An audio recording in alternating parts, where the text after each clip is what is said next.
Hi friends, ఈరోజు కథ చెప్దాం అనుకున్నాం కదా, చెప్పుకుందామా? అనగనగా అంట ఒక కాకి ఉందంట.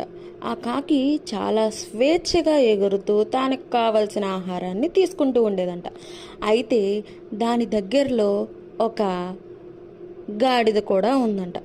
అయితే ఆ గాడిద యజమాని చెప్పిన పనులన్నీ చేసి బరువులన్నీ మోసి అప్పుడు దానికి ఆహారం ఇచ్చేదంట.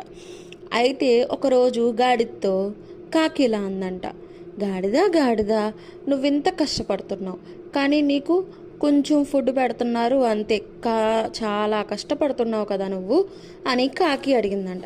అప్పుడు గాడిద అంది, నేను చేసిన పనికి నాకు ఆహారం దొరుకుతుంది, నీడ పట్టును నేను తిరుగుతున్నాను, కానీ నువ్వు కావాల్సిన ఆహారం తింటున్నావు, ఒక నీడ పట్టును అంటూ ఉండట్లేదు, నీకు ఇది ఇల్లు అని చెప్పుకోవడానికి లేదు, నాకు ఇది కుటుంబం అని చెప్పుకోవడానికి ఉంది అని గాడిద చెప్పిందంట. అప్పుడు కాకి కూడా ఆలోచించిందంట, నువ్వు చెప్పింది నిజమే అని.